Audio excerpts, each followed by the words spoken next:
Hello, it's Thursday, November 10th, and you're watching The Big Story with me, HSIEN. Subscribe to the Straits Times channel to stay up to date with our live news updates.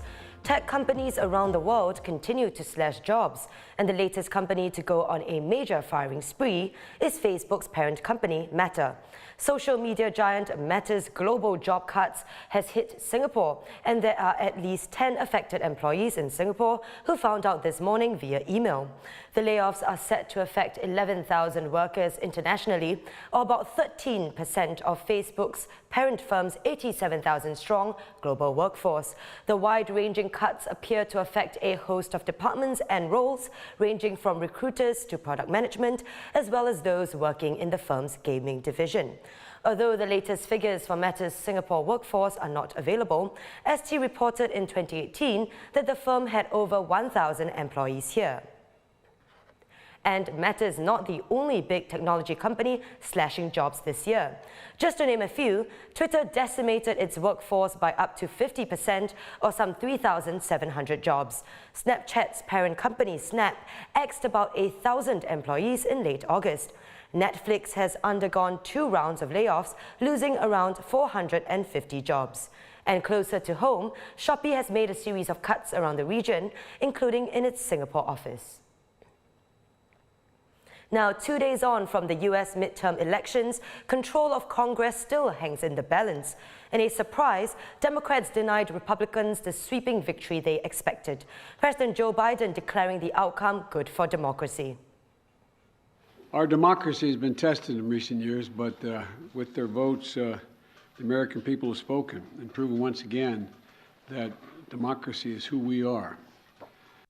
Regardless of what the final tally in these elections show, and there's still some counting going on, I'm prepared to work with my Republican colleagues.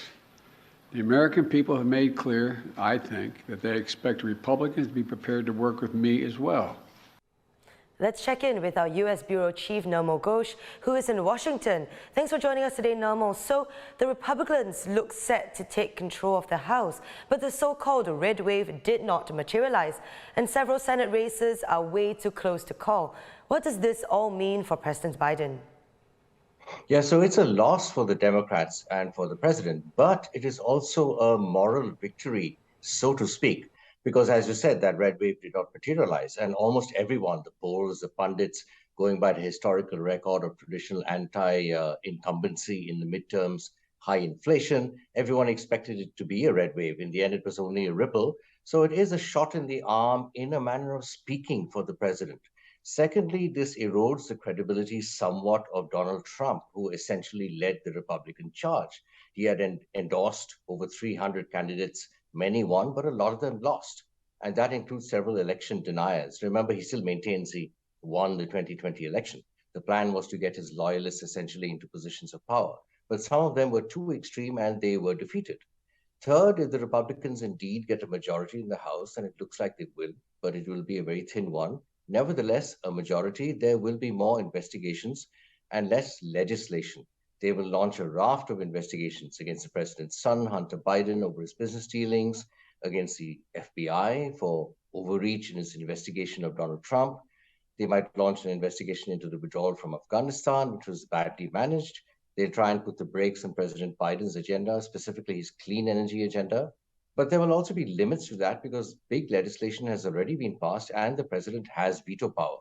But it will still be like sand in the gears, and we are looking at 2 years of this, and the country will remain politically and culturally dangerously polarized. So with the midterms out of the way, President Biden will head to Bali next week for the G20 summit. What are his priorities in foreign affairs for the second half of his presidency? Well, the broad consensus on foreign policy here in Washington, D.C. will hold. China is the #1 threat, and of course Russia, but China is the greater geopolitical threat. President Biden will in fact have to contend with a House that will be as hawkish or maybe even more hawkish on China than the current House under Nancy Pelosi. In fact, the White House has been trying to slightly moderate some of the more hawkish moves like the Taiwan Policy Act, and was against Speaker Pelosi's visit to Taiwan in August.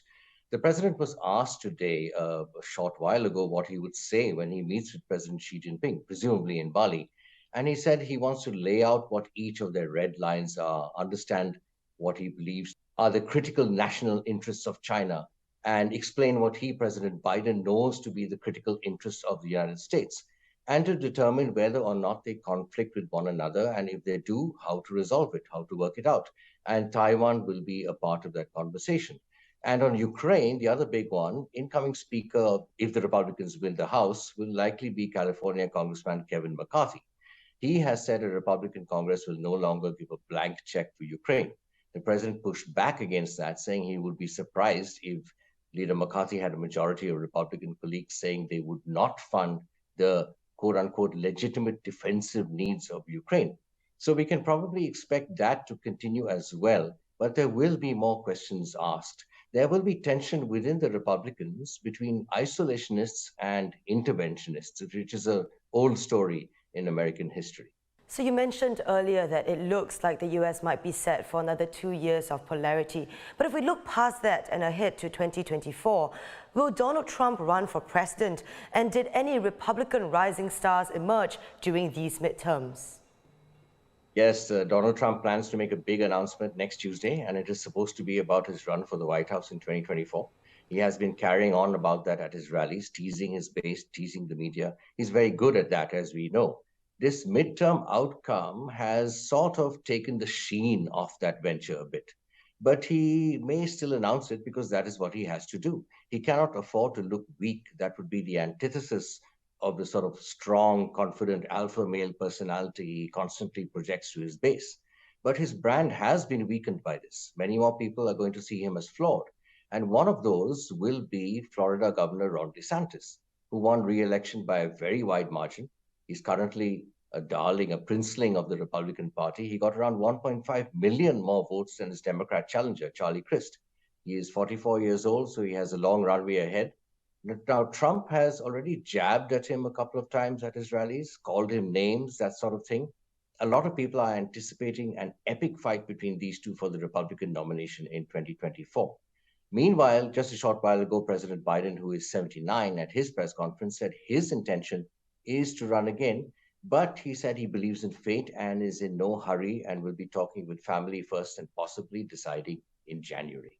Thank you for your valuable insight. This is ST's US Bureau Chief Nirmal Ghosh. Thank you, Nirmal. Prime Minister Lee Hsien Loong will attend the 40th and 41st ASEAN summits and related summits from Thursday to Sunday. He will lead the Singapore delegation in the Cambodian capital of Phnom Penh, in the first time ASEAN is holding the event in person since the COVID-19 pandemic. The meetings this year will see leaders discuss how ASEAN can continue to uphold the spirit of collective endeavour in the promotion of peace, prosperity and stability in the region as they look to recover from the COVID-19 pandemic. Now heading towards Orchard or Gardens by the Bay tomorrow? Well, you're in luck as you can travel for free along the third stage of the Thomson East Coast Line. Commuters can enjoy free rides tomorrow by starting and ending their journeys at any of the 11 stations between Stevens and Gardens by the Bay. Stage 3 of the line will officially start revenue service on Sunday.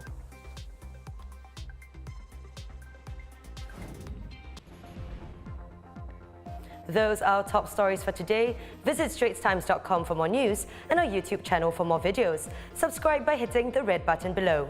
I'm Chelsea Suen, and I'll see you tomorrow on The Big Story.